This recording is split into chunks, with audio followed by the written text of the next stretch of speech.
வணக்கம். மதிமுகம் செய்திகள். இன்றைய முக்கிய நிகழ்வுகளை பார்ப்பதற்கு முன்பாக தலைப்புச் செய்திகளை பார்க்கலாம். ஜம்மு காஷ்மீருக்கு சிறப்பு அந்தஸ்து அளிக்கும் 370 சட்டப்பிரிவை ரத்து செய்தது சட்டப்படி செல்லும். உச்சநீதிமன்ற தீர்ப்புக்கு பிரதமர் மோடி வரவேற்பு. வெள்ள நிவாரண நிதியாக மதிமுக சார்பில் 10,20,000 ரூபாய் நிதி. முதலமைச்சர் மு.க. ஸ்டாலினை நேரில் சந்தித்து வழங்கினார் வைகோ. இலங்கை கடற்படையினரால் கைது செய்யப்பட்டுள்ள மீனவர்களையும் படகுகளையும் மீட்க தூதரக நடவடிக்கைகளை மேற்கொள்ள வேண்டும். ஒன்றிய வெளியுறவுத்துறை அமைச்சரை வலியுறுத்தி முதலமைச்சர் மு.க. ஸ்டாலின் கடிதம். பெருமழையால் பாதிக்கப்பட்ட மாணவர்களுக்கு நாளைக்குள் புதிய புத்தகங்கள் வழங்கப்படும். பள்ளிக் கல்வித்துறை அமைச்சர் அன்பில் மகேஷ் தகவல். தமிழகத்தின் 6 மாவட்டங்களில் கனமழைக்கு வாய்ப்பு. சென்னை வானிலை ஆய்வு மையம் தகவல். காஷ்மீருக்கான சிறப்பு அந்தஸ்து ரத்து செல்லும் என்ற உச்சநீதிமன்ற தீர்ப்புக்கு பிரதமர் மோடி வரவேற்பு தெரிவித்துள்ளார். ஜம்மு காஷ்மீரில் 370வது பிரிவின் கீழ் அளிக்கப்பட்ட சிறப்பு அந்தஸ்தை 2019 ஆகஸ்ட் 5ஆம் தேதி அன்று ஒன்றிய அரசு ரத்து செய்தது. மேலும் ஜம்மு காஷ்மீர் மற்றும் லடாக் என மாநிலத்தை 2 யூனியன் பிரதேசங்களாக பிரித்தது. இந்த நடவடிக்கைக்கு எதிராக உச்சநீதிமன்றத்தில் 20க்கும் மேற்பட்ட மனுக்கள் தாக்கல் செய்யப்பட்டன. இந்நிலையில் தலைமை நீதிபதி T.Y. சந்திரசூட் தலைமையிலான 5 நீதிபதிகள் கொண்ட அரசியல் சாசன அமர்வு முன்பு இந்த வழக்குகள் விசாரணைக்கு வந்தது. அதன்படி ஜம்மு காஷ்மீருக்கு சிறப்பு அந்தஸ்து தரும் இந்திய அரசியல் அமைப்பின் 370வது சட்டப்பிரிவை ரத்து செய்தது செல்லும் என உச்சநீதிமன்றம் கூறியுள்ளது. மேலும் செப்டம்பர் 2024க்குள் ஜம்மு காஷ்மீரில் தேர்தல் நடத்த வேண்டும் என்றும் காஷ்மீருக்கு மாநில அந்தஸ்தை வழங்க வேண்டும் என்று உச்சநீதிமன்றம் கூறியுள்ளது. ஜம்மு காஷ்மீருக்கான அரசியல் நிர்ணய சபை ஒப்புதல் இல்லாமல் முடிவு எடுக்கும் அதிகாரம் குடியரசுத் தலைவருக்கு உள்ளது என்று தலைமை நீதிபதி கூறியுள்ளார்.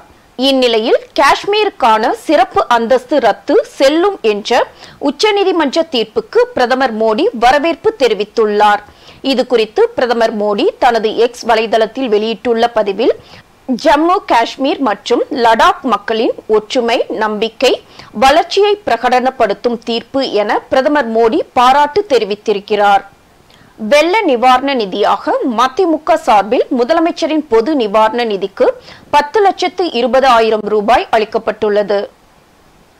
மிக்ஜாம் புயல் பேரிடர் நிவாரண பணிகளுக்காக முதலமைச்சரின் பொது நிவாரண நிதிக்கு முக்கிய பிரமுகர்கள் பலர் நிதி வழங்கி வருகின்றனர்.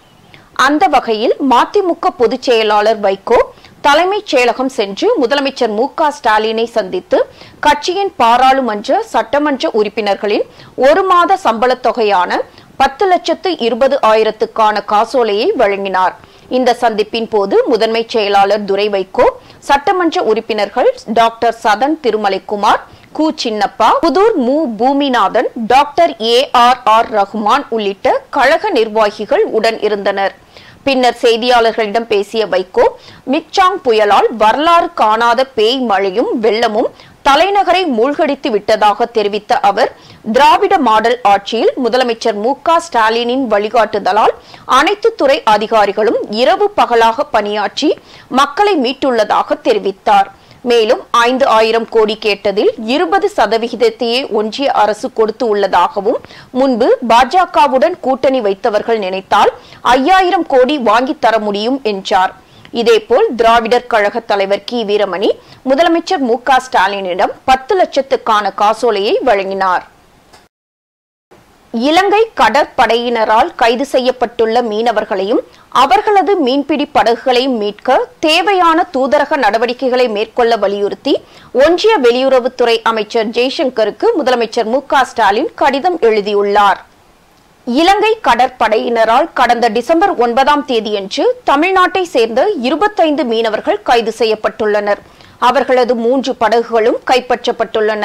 இலங்கை கடற்படையினரால் இந்திய மீனவர்கள் இதுபோல தொடர்ந்து கைது செய்யப்பட்டு வரும் நிலையில் கைது செய்யப்பட்டுள்ள மீனவர்களையும் அவர்களது மீன்பிடி படகுகளையும் உடனடியாக மீட்க உரிய தூதரக நடவடிக்கைகளை மேற்கொள்ள வலியுறுத்தி முதலமைச்சர் மு.க. ஸ்டாலின் ஒன்றிய வெளியுறவுத்துறை அமைச்சர் ஜெய்சங்கருக்கு கடிதம் எழுதியுள்ளார்.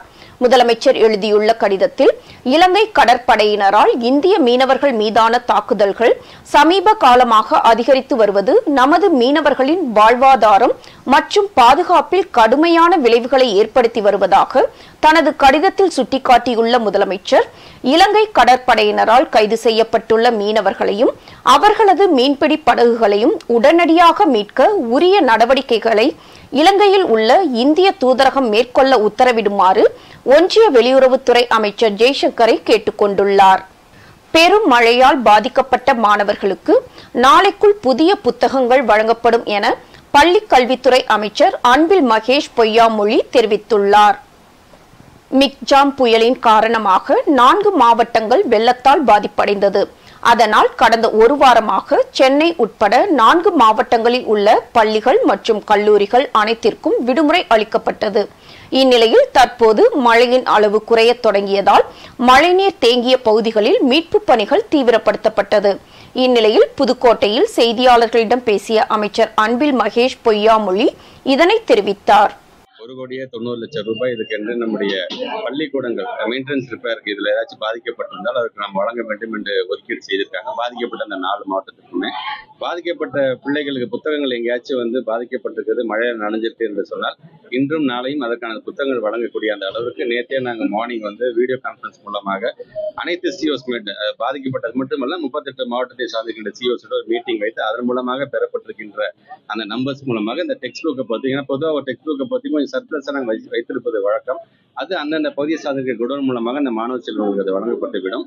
அதனால தான் 11ஆம் தேதி நடக்க வேண்டிய ஹாஃப் இயர்லி எக்ஸாம் கூட 13ஆம் தேதி அன்றைக்கு நாம் மாற்றி வைத்திருக்கின்றோம்.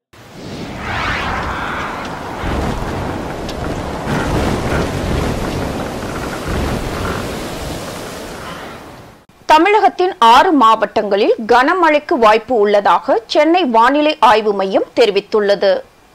சென்னை வானிலை ஆய்வு மையம் வெளியிட்டுள்ள அறிக்கையில் தென்கிழக்கு அரபிக்கடல் மற்றும் அதனை ஒட்டிய மாலத்தீவு பகுதிகளில் ஒரு வளிமண்டல கீழடுக்கு சுழற்சி நிலவுகிறது. இதன் காரணமாக இன்று தென் தமிழகத்தில் ஒரு சில இடங்களிலும் வட தமிழகத்தில் ஓரிரு இடங்களிலும் புதுவை மற்றும் காரைக்கால் பகுதிகளில் இடி மின்னலுடன் கூடிய மிதமான மழை பெய்யக்கூடும். கோயம்புத்தூர் மாவட்டத்தின் மலைப்பகுதிகள், நீலகிரி, கன்னியாகுமரி, திருநெல்வேலி, தூத்துக்குடி மற்றும் ராமநாதபுரம் மாவட்டங்களில் ஓரிரு இடங்களில் கனமழை பெய்ய வாய்ப்பு உள்ளதாக சென்னை வானிலை மையம் தெரிவித்துள்ளது. தமிழ் கவிதை மரபில் புதுப்பாதை அமைத்து புரட்சி நிகழ்த்திய மகாகவி பாரதியாரின் பிறந்த நாளில் அவர் தமிழுக்கும் இந்திய விடுதலை போராட்டத்துக்கும் ஆற்றிய பெரும்பணிகளை போற்றி வணங்குவோம் என்று தமிழக முதலமைச்சர் மு.க. ஸ்டாலின் தெரிவித்துள்ளார். இது தொடர்பாக தமிழக முதல்வர் தனது எக்ஸ் வலைதளத்தில் வெளியிட்டுள்ள பதிவில், வாழ்க நிரந்தரம் வாழ்க, தமிழ்மொழி வாழிய வாழியவே, வானம் மலர்ந்ததனைத்தும் அளந்திடும் வன்மொழி வாழியவே என தமிழை வாழ்த்தி, தமிழ் கவிதை மரபில் புதுப்பாதை அமைத்து புரட்சி நிகழ்த்திய மகாகவி பாரதியாரின் பிறந்த நாளில் அவர் தமிழுக்கும் இந்திய விடுதலை போராட்டத்துக்கும் ஆற்றிய பெரும்பணிகளை போற்றி வணங்குவோம், வாழிய முண்டாசு கவிஞனின் புகழ் வையம் உள்ளவரை என்று பதிவிட்டுள்ளார். முன்னதாக தமிழக அரசு சார்பில் மகாகவி பாரதியாரின் 142வது பிறந்த நாளை முன்னிட்டு சென்னை காமராஜர் சாலை மெரினா கடற்கரையில் அமைந்துள்ள அவரது திருவுருவ சிலையின் கீழ் வைக்கப்பட்டிருந்த உருவப்படத்துக்கு தமிழக முதல்வர் மலர்தூவி மரியாதை செலுத்தினார். தமிழ் வளர்ச்சி மற்றும் செய்தித்துறை அமைச்சர் மு.பே. சாமிநாதன், இந்து சமய அறநிலையத்துறை அமைச்சர் சேகர் பாபு, சென்னை மேயர் பிரியா, துணை மேயர் மகேஷ்குமார், சட்டமன்ற உறுப்பினர் தா. வேலு, அரசு உயர் அலுவலர்கள் மற்றும் உள்ளாட்சி பிரதிநிதிகள் கலந்து கொண்டு பாரதியாரின் உருவப்படத்துக்கு மலர்தூவி மரியாதை செலுத்தினர். எடப்பாடி பழனிசாமி வேஷம் கலைந்து கொண்டு இருக்கிறது என அமைச்சர் மா. சுப்பிரமணியன் விமர்சனம் செய்துள்ளார். சைதாப்பேட்டை தொகுதிக்குட்பட்ட மசூதி காலனி, மடுவின்கரை, கன்னிகாபுரம், ரேஸ்கோர்ஸ் சாலை உள்ளிட்ட பகுதிகளில் மழை நிவாரணப் பொருட்களை மருத்துவம் மற்றும் மக்கள் நல்வாழ்வுத்துறை அமைச்சர் மா. சுப்பிரமணியன் வழங்கினார். பின்னர் செய்தியாளர்களிடம் பேசிய அமைச்சர் மா. சுப்பிரமணியன், வடகிழக்கு பருவமழையின் போது பெய்யும் வழக்கமான மழையை விட கூடுதலாக மழை பெய்துள்ளது எனவும், மிகப்பெரிய மழைக்கு பிறகு 2 நாட்களில் மீட்பு பணிகள் நிறைவடைந்ததை தொடர்ந்து நிவாரணப் பணிகள் நடைபெற்று வருவதாக தெரிவித்தார். தொடர்ந்து பேசிய அவர், எடப்பாடி பழனிசாமி முதல்வராக இருந்த நேரத்தில் கொரோனாவால் தினமும் 1000 நபர்கள் இறந்த நிலையில் லட்சக்கணக்கான தொழில்கள் பாதிக்கப்பட்டது. அந்த நேரத்தில் இன்றைய முதலமைச்சர் மு.க. ஸ்டாலின் ஒரு குடும்பத்திற்கு 5000 வழங்க வேண்டும் என்று கூறியிருந்தார். ஆனால் அவர் 1000 ரூபாய் மட்டுமே வழங்கினார். அப்படி கொடுத்தவர்தான் தற்போது 12000 வழங்க வேண்டும் என்று கூறுவதாக விமர்சித்தார். மேலும் எடப்பாடி பழனிசாமி வேஷம் களைந்து கொண்டு இருப்பதாகவும் அமைச்சர் மா. சுப்பிரமணியன் தெரிவித்தார். அதிமுக பெயர், கொடி உள்ளிட்டவற்றை பயன்படுத்த விதிக்கப்பட்ட தடையை மீறவில்லை என சென்னை உயர்நீதிமன்றத்தில் ஓ. பன்னீர்செல்வம் விளக்கம் அளித்துள்ளார். அதிமுகவில் இருந்து நீக்கப்பட்ட பன்னீர்செல்வம் கட்சியின் பெயர், கொடி, சின்னம், லெட்டர்ஹெட் ஆகியவற்றை பயன்படுத்த தடை விதிக்க கோரி அதிமுக பொதுச் செயலாளர் எடப்பாடி பழனிசாமி சென்னை உயர்நீதிமன்றத்தில் வழக்கு தொடர்ந்திருந்தார். இந்த வழக்கை விசாரித்த உயர்நீதிமன்றம் கட்சியின் பெயர், கொடி, சின்னம் ஆகியவற்றை பயன்படுத்துவதற்கு பன்னீர்செல்வம் தரப்பினருக்கு இடைக்கால தடை விதித்து உத்தரவிட்டிருந்தது. இந்த நிலையில் எடப்பாடி பழனிசாமி தாக்கல் செய்த பிரதான வழக்கானது நீதிபதி சதீஷ்குமார் முன்பு இன்று மீண்டும் விசாரணைக்கு வந்தது. அப்போது பன்னீர்செல்வம் தரப்பில் ஆஜரான மூத்த வழக்கறிஞர் மேல்முறையீட்டு வழக்கில் இதுவரை தீர்ப்பு வழங்கப்படவில்லை என்பதால் இந்த வழக்கை தள்ளுபடி செய்ய வேண்டும் என கோரிக்கை விடுத்தார். அதே சமயம் எடப்பாடி பழனிசாமி தரப்பில் ஆஜரான வழக்கறிஞர் வழக்கை ஒத்திவைப்பதாக இருந்தால் பன்னீர்செல்வத்துக்கு விதிக்கப்பட்ட தடையை நீட்டிக்க வேண்டும் என்று கோரிக்கை விடுத்தார். இதற்கு பன்னீர்செல்வம் தரப்பில் தற்போது வரை அதிமுக பெயர், கொடி உள்ளிட்டவற்றை பயன்படுத்த விதிக்கப்பட்ட தடையை மீறவில்லை என்று விளக்கம் அளிக்கப்பட்டது. இந்த விளக்கத்தை ஏற்றுக்கொண்ட நீதிபதி வழக்கின் விசாரணையை ஜனவரி 22ஆம் தேதிக்கு ஒத்திவைத்துள்ளார். தமிழ்நாடு பேரிடரில் இருந்து மீள ஒன்றிய அரசு உடனடியாக 5060 கோடி நிவாரணம் வழங்க வேண்டும் என நாடாளுமன்ற உறுப்பினர் சு. வெங்கடேசன் வலியுறுத்தியுள்ளார்.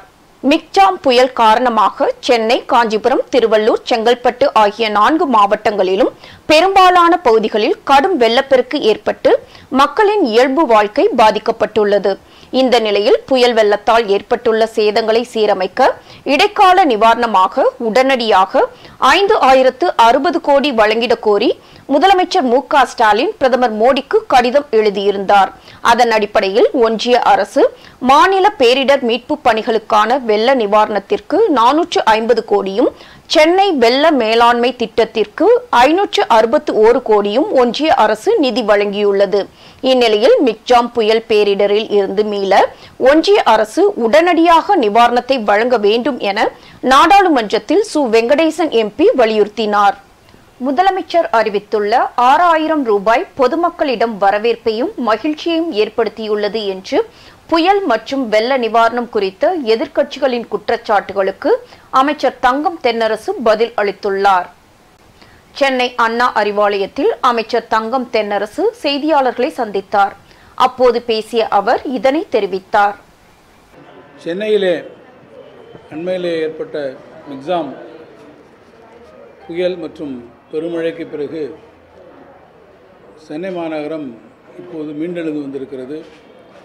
அரசினுடைய முன்னெச்சரிக்கை நடவடிக்கையின் காரணமாக குறிப்பாக மாண்புமிகு முதலமைச்சர் அவர்கள் நேரடியாக மேற்கொண்டிருக்கக்கூடிய ஆய்வுகளின் மூலமாக அவருடைய ஈடுபாட்டின் காரணமாக சென்னை நகருக்கு வரவிருந்த ஒரு பேராபத்து தவிர்க்கப்பட்டிருக்கிறது. புயலுக்கு பின்னாலே இருக்கக்கூடிய நடவடிக்கையின் காரணமாகவும் இன்றைக்கு பெருமளவு இயல்பு வாழ்க்கை திரும்பி இருக்கிறது, முழுமையாக கூட திரும்பி இருக்கிறது. தண்ணீர் தேங்கி இருந்தக்கூடிய பகுதிகளெல்லாம் தண்ணீர் அகற்றப்பட்டு பொதுமக்கள் இன்றைக்கு இயல்பு வாழ்க்கைக்கு முழுமையாக திரும்பி இருக்கிறார்கள். மாண்புமிகு முதலமைச்சர் அவர்கள் இந்த மழை வெள்ளத்தினாலே பாதிக்கப்பட்டிருக்கக்கூடிய பொதுமக்களுக்கு சென்னை உட்பட இந்த 4 மாவட்டங்களிலும் அவர்கள் நிவாரணத் தொகையும் கூட அறிவித்திருக்கிறார்கள். இது பொதுமக்களிடத்திலே வரவேற்பையும் மகிழ்ச்சியும் உருவாக்கியிருக்கிறது. ஆனால் இவற்றையெல்லாம் தாங்கிக் கொள்ள முடியாமல் தமிழ்நாட்டில் இருக்கக்கூடிய சில எதிர்க்கட்சிகள் தொடர்ந்து அரசின் மீது விமர்சனங்களை இன்றைக்கு வைத்துக் கொண்டு வருகிறார்கள். புதுச்சேரி பேருந்து நிலையம் அருகே நடந்து சென்ற பெண்ணை ஆபாசமாக சித்தரித்த நபரை அப்பெண் சரமாரியாக தாக்கும் சிசிடிவி காட்சிகள் சமூக வலைதளங்களில் வைரலாகி வருகிறது. புதுச்சேரி பேருந்து நிலையம் அருகே சுற்றுலா வந்த பெண் ஒருவர் பேருந்தில் இருந்து இறங்கி சென்று கொண்டிருந்தார். அப்போது அங்கு மதுபோதையில் இருந்த ஒருவர் அப்பெண்ணை ஆபாச வார்த்தைகளால் சித்தரித்துள்ளார். இதனால் ஆத்திரமடைந்த அப்பெண் அந்த நபரை தாக்கும் சிசிடிவி காட்சிகள் தற்போது சமூக வலைதளங்களில் வெளியாகி வைரலாகி வருகிறது. இச்சம்பவம் அப்பகுதியில் பெரும் பரபரப்பை ஏற்படுத்தியுள்ளது. பல்வேறு மாவட்டங்களில் நடைபெற்ற தகவல்களை களத்தில் மதிமுகம் பகுதியில் பார்க்கலாம்.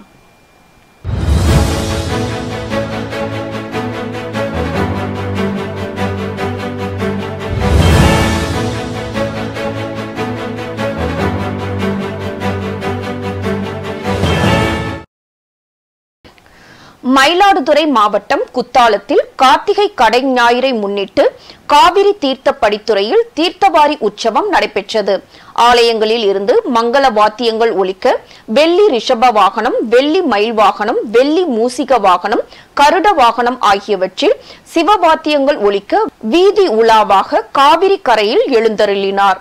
அங்கு அஸ்திர தேவருக்கு சிறப்பு அபிஷேக ஆராதனைகள் செய்யப்பட்டு தீர்த்தவாரி உற்சவம் நடைபெற்றது. இதில் தர்மபுர ஆதீனம் மடாதிபதி 27வது குருமகா சன்னிதானம் ஸ்ரீலஸ்ரீ மாசிலாமணி தேசிக பரமாச்சாரிய சுவாமிகள் உள்ளிட்ட ஆயிரக்கணக்கான பக்தர்கள் கலந்து கொண்டு காவிரியில் புனித நீராடி தரிசனம் செய்தனர். திருப்பத்தூர் அருகே கருவில் இருப்பது ஆனா பெண்ணா என சட்டவிரோதமாக கண்டறிந்து பணம் பறித்து வந்த 3 நபர்களை மாவட்ட ஆட்சியரின் உத்தரவின் பேரில் தனிப்படை காவல்துறையினர் குண்டர் தடுப்பு சட்டத்தின் கீழ் கைது செய்து சிறையில் அடைத்தனர். ஹரிஷ் கல்யாண் நடிப்பில் புதுமுக இயக்குனர் ராம் இயக்கத்தில் உருவான பார்க்கிங் திரைப்படம் திரையரங்குகளில் வெளியாகி மக்கள் மத்தியில் நல்ல வரவேற்பு கிடைத்துள்ளது.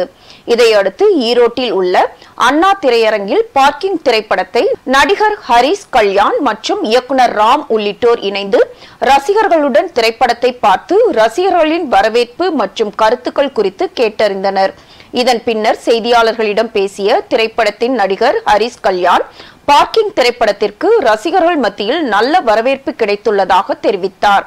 நடிகர் விஜய் அரசியலுக்கு வருவது அவருடைய தனிப்பட்ட விருப்பம் என கூறிய ஹரிஷ் கல்யாண், யார் வந்தாலும் நல்ல ஆட்சி கொடுத்தால் நல்லதுதான், இவர்கள்தான் வர வேண்டும், மற்றவர்கள் வரக்கூடாது என்றெல்லாம் அரசியலில் இல்லை என தெரிவித்தார்.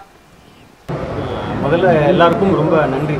மக்கள், அப்புறம் பத்திரிகை, மீடியா நண்பர்கள், சோஷியல் மீடியா இன்ஃப்ளூயன்சர்ஸ், அப்புறம் யூடியூப் வியூவர்ஸ் எல்லாருக்கும் இந்த படத்தை கொண்டு போய் மக்கள்கிட்ட ரொம்ப அழகாக, ரொம்ப பாசிட்டிவாக ஒரு நல்ல படத்தை வந்து சப்போர்ட் பண்ணி கொண்டு போய் சேர்த்ததில் எல்லாருக்கும் ரொம்ப நன்றி. அதே மாதிரி மக்களும் திரையரங்களுக்கு போய் பார்த்துட்டு இந்த படத்தை பற்றி ரொம்ப நல்ல ரிவ்யூ கொடுத்துட்டு வந்துட்டுருக்காங்க.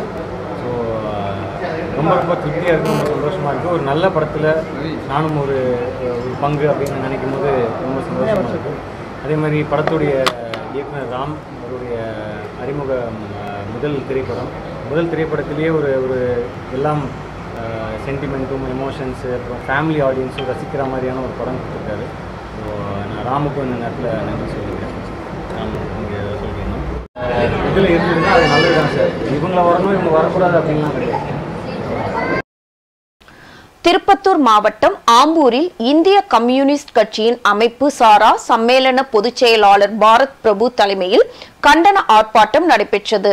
இதில் இந்திய கம்யூனிஸ்ட் கட்சியின் AITUC தொழிற்சங்கத்தின் மாநில துணைத் தலைவர் தேவதாஸ் மற்றும் அமைப்பு சாரா சம்மேளன தலைவர் ரபிகான் ஆகியோர் சிறப்பு அழைப்பாளர்களாக கலந்து கொண்டு கண்டன உரையாற்றினர்.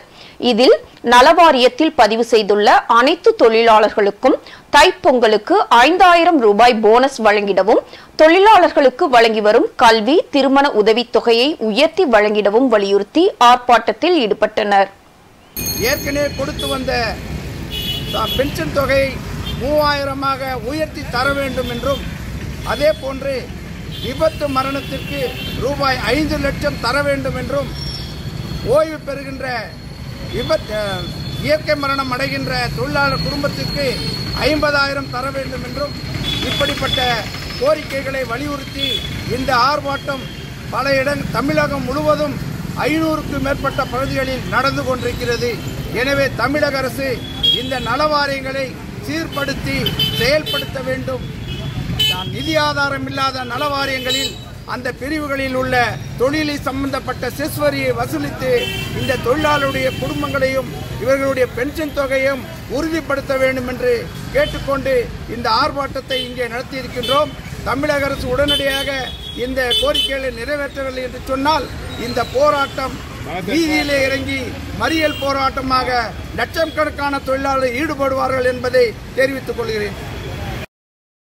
அரியலூர் மாவட்ட ஆட்சியர் அலுவலக கூட்டரங்கில் மக்கள் குறை தீர்க்கும் நாள் கூட்டம் மாவட்ட ஆட்சியர் ஆனிமேரி ஸ்வர்ணா தலைமையில் நடைபெற்றது.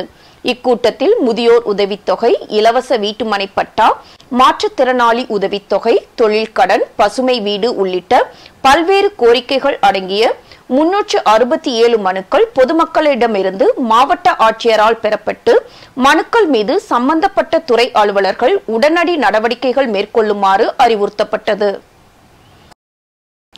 காஞ்சிபுரம் மாவட்டத்தில் சொத்தை ஏமாற்றி எழுதி வாங்கிவிட்டு பணம் தராமல் இருக்கும் நபர்கள் மீது தொடரப்பட்ட வழக்கில் விரைந்து நடவடிக்கை எடுக்க கோரி பெண் மாவட்ட ஆட்சியர் அலுவலகத்தில் தீக்குளிக்க முயன்றதால் பரபரப்பு ஏற்பட்டது.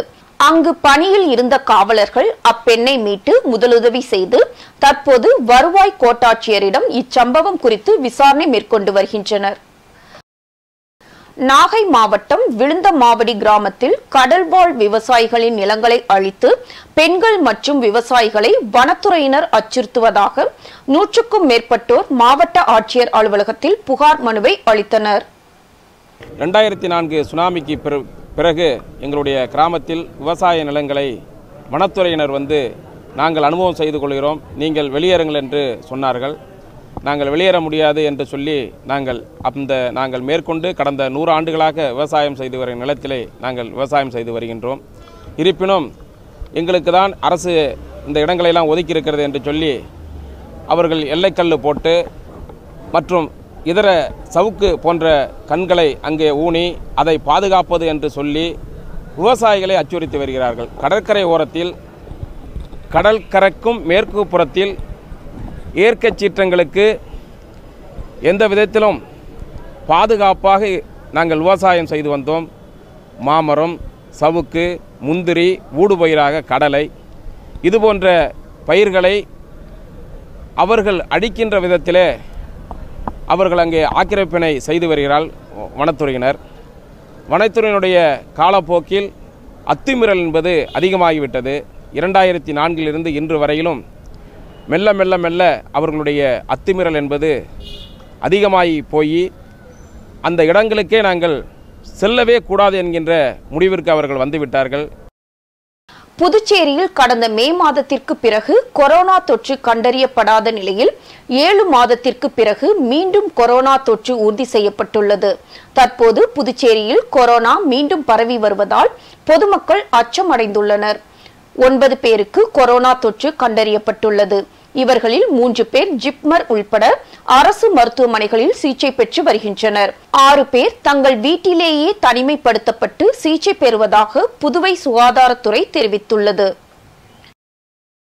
விருதுநகர் மாவட்டம் சாத்தூர் அருகே இருக்கன்குடியில் அமைந்துள்ள அருள்மிகு மாரியம்மன் திருக்கோவிலில் கார்த்திகை மாதத்தின் கடைசி திங்கள் கிழமையான சோமவாரத்தை முன்னிட்டு 1008 சங்கு அபிஷேகம் மற்றும் மகா தீபாராதனை நடைபெற்றது. இதில் திரளான பொதுமக்கள் கலந்து கொண்டு சுவாமி தரிசனம் செய்தனர். அரியலூர் மாவட்டம் ஜெயங்கொண்டம் அருகே உள்ள கிராம பகுதியில் அதிக மின்னழுத்தத்தால் பழுதடைந்த வீட்டு உபயோக மின்பொருட்களுக்கு உரிய இழப்பீடு வழங்க வேண்டும் என உரிய அதிகாரிகளிடம் பொதுமக்கள் கோரிக்கை விடுத்துள்ளனர். இன்றைய தங்கம் வெள்ளி விலை வழங்குவோர் அட்டிகா கோல்ட் கம்பெனி. சென்னையில் 22 கேரட் ஆபரண தங்கத்தின் விலை கிராமுக்கு 15 ரூபாய் குறைந்து 5750 ரூபாய்க்கு விற்பனை செய்யப்படுகிறது. மேலும் 1 சவரன் ஆபரண தங்கத்தின் விலை 120 ரூபாய் குறைந்து 46,000 ரூபாய்க்கு விற்பனை செய்யப்படுகிறது. அதேபோல் வெள்ளியின் விலையும் கிராமுக்கு 20 காசுகள் குறைந்து 1 கிராம் வெள்ளி 77 ரூபாய் 80 காசுகளுக்கும் 1 கிலோ வெள்ளி 77,800 ரூபாய்க்கும் விற்பனை செய்யப்படுகிறது. காசா போர் தொடர்பான ஐநா வாக்கெடுப்பில் இஸ்ரேலுக்கு எதிரான நிலைப்பாடு எடுத்தமைக்காக ரஷ்ய அதிபர் புதினிடம் இஸ்ரேல் பிரதமர் நெதன்யாகு அதிருப்தி தெரிவித்தார். காசாவில் உடனடியாக போரை நிறுத்த வலியுறுத்தும் ஐநா தீர்மானத்துக்கு ரஷ்ய பிரதிநிதிகள் ஆதரவு அளித்திருந்த நிலையில் தனது வீட்டோ அதிகாரத்தை பயன்படுத்தி அமெரிக்கா அந்த தீர்மானத்தை ரத்து செய்தது. இது தொடர்பாக புதினிடம் தொலைபேசி வாயிலாக அதிருப்தியை வெளிப்படுத்திய நெதன்யாகு இஸ்ரேல் மீது தாக்குதல் தொடுக்குமாறு ஹெஸ்பொல்லா போராளிகளுக்கு உத்தரவிட்ட ஈரான் அரசுடன் ரஷ்யா இணைந்து செயல்பட்டு வருவதற்கும் கண்டனம் தெரிவித்தார்.